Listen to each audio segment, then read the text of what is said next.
masyarakat Indonesia tahu keindahan alam Pulau Bali, meski hanya lewat gambar atau cerita dari orang yang pernah datang ke sana. Bahkan nama Bali di mata wisatawan mancanegara pun lebih terkenal daripada nama Indonesia sendiri.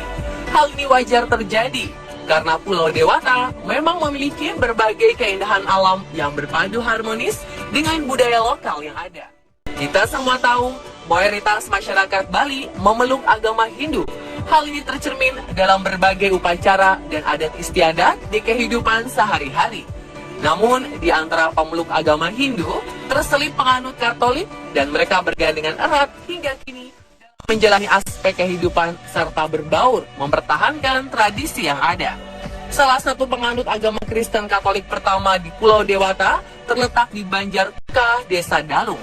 Desa pertama di Bali yang memeluk agama Kristen Katolik.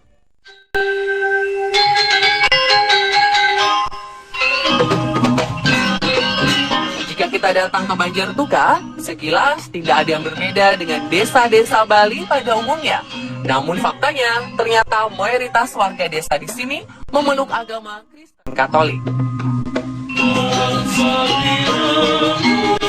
Gereja Katolik Tritunggal Maha Kudus Tuka yang telah berkembang sampai saat ini berawal dari pertemuan Imadia Bruno Panregi dan Iwayan Deblok Panrosa, dua pemuda asli Banjar Tuka, dengan Pastor Karsten SVD di sebuah rumah di Jalan Kepundung, Denpasar pada bulan November 1935. Kuatnya budaya Bali dalam sanubari mereka membuat tradisi Bali yang melekat pada kehidupan umat tetap terjaga dan dipertahankan dengan bijaksana sampai sekarang. Mereka masih menjadi orang Bali yang utuh, tetapi beriman Kristen Katolik secara penuh. Banjar Tuka memiliki arti yang sangat khusus bagi kehadiran gereja Katolik di Bali, karena dari kampung inilah cikal bakal umat Katolik hadir di Bali. Gereja menjadi saksi sejarah perkembangan agama Kristen Katolik di Bali adalah Gereja Katolik Paroki Tritunggal Maha Kudus Tuka. Gereja ini berbentuk salib dengan konsep seperti wantilan, yaitu bangunan khas Bali yang berfungsi sebagai tempat berkumpul.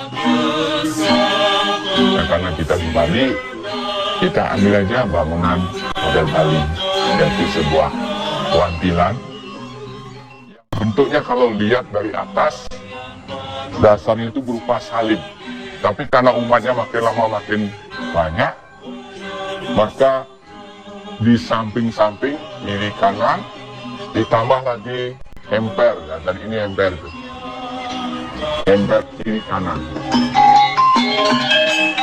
Kekhasan gereja terlihat dengan adanya salib di puncak atap dan pintu masuk utamanya. Gereja ini diberkati pada tanggal 14 Februari 1987. Gereja ini merupakan gereja Katolik pertama yang dibangun di Bali. Sehubungan dengan peristiwa dan sejarah, gereja ini mendapat julukan The Bethlehem of Bali yang diberikan oleh sastrawan Bali I Gusti Panji Tisna. Sebenarnya gereja pertama yang dibangun berada tepat di sebelah gereja Katolik Tuka yang sekarang.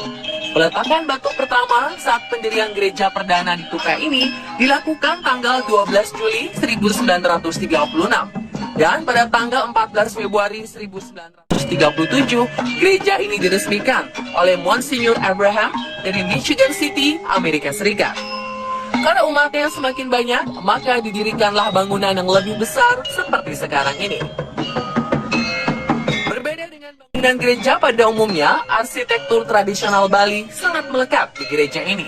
Menariknya lagi, pintu utama yang terdapat di depan gereja hanya akan dibuka pada hari-hari tertentu saja, yaitu ketika ada perayaan atau upacara-upacara keagamaan yang dilakukan oleh umat Katolik Tuka.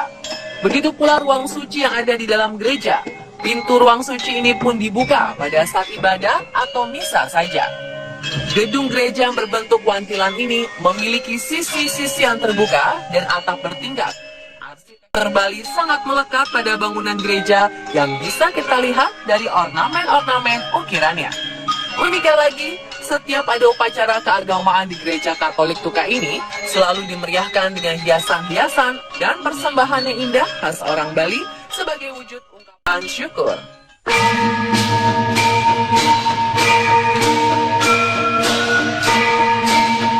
Siapa yang tidak tahu gamelan? Alat musik tradisional ini mempunyai irama tersendiri yang membuat jatuh cinta para penikmatnya. Di Pulau Dewata, kita banyak menemukan alunan gamelan indah yang dimainkan oleh orang Bali dalam mengiringi upacara adat istiadat setempat. Begitu juga di Banjartuka, meskipun agama mayoritas mereka Kristen Katolik, tetapi tetap mereka adalah orang asli Bali. Budaya menabuh gamelan pun sudah melekat di kehidupan mereka dan akan tetap selalu dilestarikan dengan cara mengenalkan gamelan ke anak cucu mereka. Namun yang membedakan gamelan di sini, khususnya di gereja Katolik Tuka ini adalah gamelan digunakan untuk mengiringi lagu-lagu khusus rohani yang dilantunkan saat upacara keagamaan saja.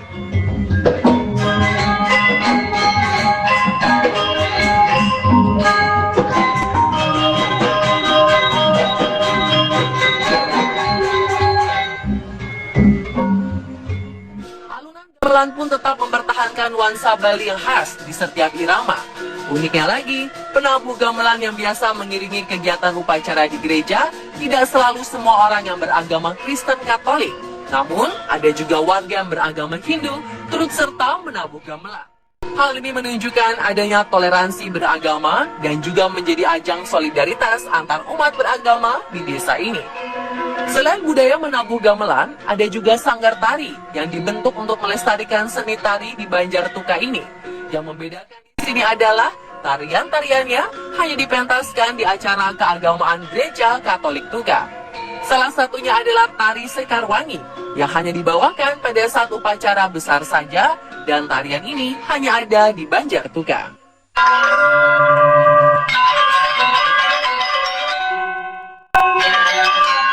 Salah satu daya tarik tersendiri dalam menyambut Hari Raya Natal di Banjartuka ini adalah mereka juga melakukan tradisi nampah. Sebelum Hari Raya, kalau di Bali ada namanya Hari Penampahan. Penampahan, nampah itu artinya memotong. Apa yang dipotong? Biasanya babi. Jadi ada hari sebelum hari H-nya adalah penampahan. Kalau Natal tanggal 25, tanggal 24 adalah penampahan. Tradisi ini merupakan kegiatan memotong babi yang biasanya dilakukan 1 hari sebelum perayaan Hari Natal. Dalam menyelenggarakan kegiatan nampah di Tuka, umat Nasrani Gereja Katolik Tritunggal Maha Kudus bersama-sama menabung dalam jangka waktu 1 tahun. Pelaksanaannya pun dilakukan secara gotong royong. Setelah semuanya selesai, mereka membawa pulang daging dan memasaknya di rumah. Tidak sampai di situ saja, hasil masakan yang diolah tadi kemudian dibagikan ke tetangga-tetangga mereka, khususnya beragama Hindu. Kegiatan membagikan makanan ini disebut tradisi ngejot. Tradisi-tradisi ini sudah dilakukan secara turun-temurun dan sudah ada sejak zaman dulu.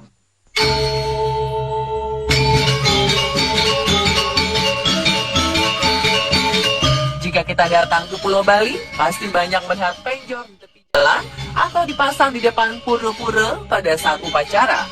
Penjor sangat identik dengan kehidupan Bali dan selalu menjadi ikon yang tidak bisa lepas di setiap upacara adat istiadat keagamaan masyarakatnya. Misalnya Hari Raya Galungan dan Kuningan, umat Hindu di Bali akan memasang penjor di depan rumahnya masing-masing. Demikian halnya di Banjartuka ini, meskipun mayoritas penduduknya beragama Katolik, ternyata mereka juga memasang pepenjoran di rumah masing-masing ketika menyambut Hari Natal. Yang membedakan pepenjoran di sini dengan penjor di Bali pada umumnya adalah tanpa adanya sanggah atau tempat sesaji yang biasanya diletakkan di bagian bawah penjor. Kemudian uniknya lagi, pada saat perayaan Natal, mayoritas umat Nasrani di Tuka tetap menggunakan pakaian adat khas masyarakat Bali saat melaksanakan upacara. Ini menandakan toleransi antar agama yang telah terjalin lama di Pulau Bali.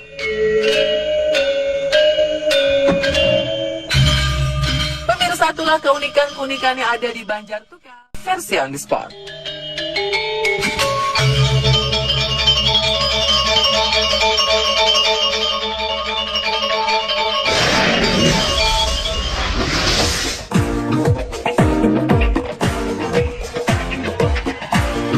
Ternyata di dunia ini ada pulau yang bentuknya menyerupai hati atau love.